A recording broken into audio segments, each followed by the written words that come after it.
Alright, what's up guys? My name is Zach and today I am driving a 1999 Mazda Miata.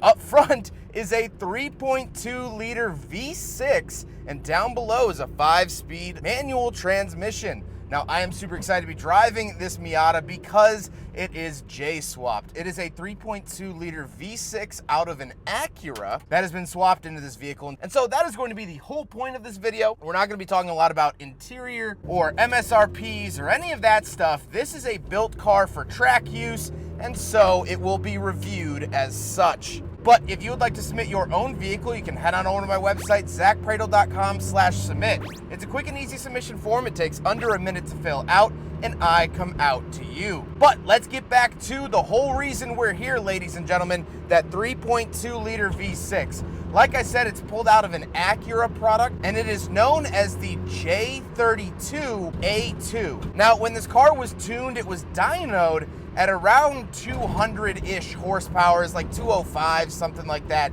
It's not a crazy power bump over the stock 1.8 that came in this car. However, that doesn't mean there aren't any good attributes about it. The low-end torque is lovely. You can actually drive this car at slow speeds and still have power. You don't have to rev it to the moon in order to get it to work. Now, why a J32 over, say, an LS or a more popular V6? Well, I don't really have an answer for you because this car was actually built by someone else aside from the current owner, Alex. And the 3.2 liter isn't the most desirable Honda V6 there was. They actually also had the 3.5 liter that is still in production today. I have a Honda Passport at home that has that engine in it. So the 3.2 is a wonky choice, but why would you go up cylinders? Why would you want a bigger engine in a Miata? Well, like I said, that low end torque. And this is a track car. Obviously, this will be quicker because it does make more power, but you can stay in a lower gear and really enjoy what the vehicle is able to give you. Adding cylinders is like adding patties to a burger, and who doesn't love a good double-double? Now, like I said, paired to it is a 5-speed manual. This is the stock Miata manual transmission. It does have an aftermarket heavier sprung clutch to handle that extra torque. That's going to be a huge thing you're going to want to do if you V6 swap your Miata, or V8 swap for that matter. But it is just the stock Miata transmission, and the diff out at the back is a stock Miata diff. I believe it might be a Euro spec with a slightly different ratio, but it's not like a Ford 9-inch. It's not anything crazy to handle the power. Everything from the bell housing back is Miata. So it's a lot less of a Frankenstein than you might think. So how does it feel to drive a V6 Miata? It's wonderful. It's fantastic. It really wakes the car up, and it doesn't seem to have any of the big negativities that come with a V8. It doesn't feel like this car is super nose heavy, and when I put it into a corner, it doesn't dive on the football like a linebacker. It actually still turns, it still corners, and honestly, the J series isn't that much heavier than the standard BP. Now, this does have a depowered power steering rack. The owner did have a bunch of issues with power steering last year, so we just cut it out and said no more. So steering is a lot heavier than what it would normally be in a Miata, but to be expected out of a track car. And this is on Zeta coilovers. It has more racing-oriented wheels and tires, to be expected out of a car like this. With that stuff out of the way, we'll take a quick look at the interior. There's not a whole lot to talk about. It's pretty stock Miata. Stock gauges. The wheel is aftermarket. It has an NRG quick release. Stock vent and dimmer switch off to the left. The door cards have been reupholstered with little grab handles, a little bit extra room for your left knee. The centered vents are the same. Radio's the same. I do have some added gauges for AFR, oil pressure, temperature, things like that. But standard air conditioning and heating, and this still does retain air conditioning. So on those hot track days, Alex can sit in his cool, clean car. And that is really, really nice. A lot of people ditch the AC when it comes to motor swaps or track cars, but Alex still has it, and that's very cool that it works. Besides that standard airbag 12-volt outlet, the shifter's all the same because it is still a Miata transmission. Nothing really changed there, and power windows down below. However, there are no cup holders, so the J-Swap Miata still fails the big friggin' bottle test.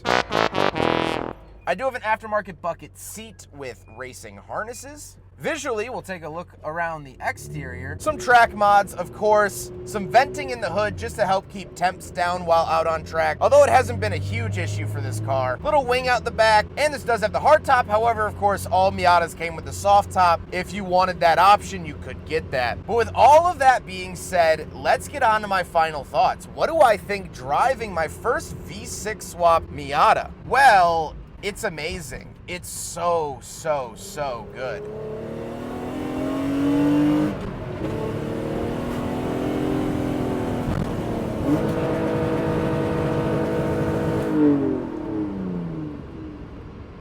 All right. Well, that was terrifying. Holy shit, the throttle stuck.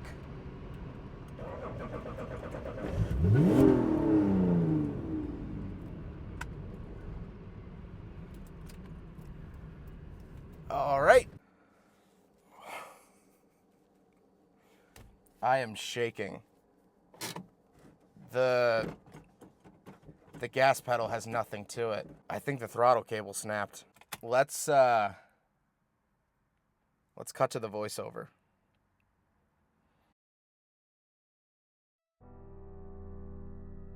Some time has now passed from when I drove the J Miata, and I just want you to know I'm fine. The car is fine. We figured out what the issue was. It was the throttle cable was actually sticking. We tried a couple methods, and we were able to get it workable again. Now, I've never done this. I've never had to abruptly end a review because of safety concerns, and that's why you'll see in the background of the video just a random Honda Odyssey and whatnot. I had to coast this thing into a parking spot and get my shots while I could. There's also no POV drive because I hadn't filmed that part yet, and quite frankly, after the throttle stuck, I wasn't comfortable getting back into the seat of the J Miata. But I'm not mad. These things happen. It's a part of automotive culture. This isn't the first time it's happened, and it probably won't be my last. Was it the most terrifying?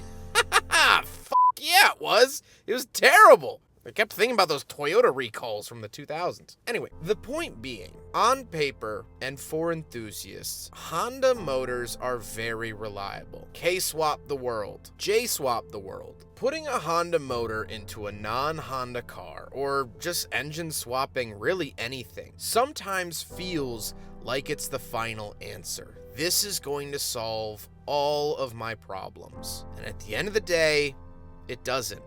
The owner bent a valve in this J32 last year, and it was quite hard to find parts, it was expensive, and the car was down for a while.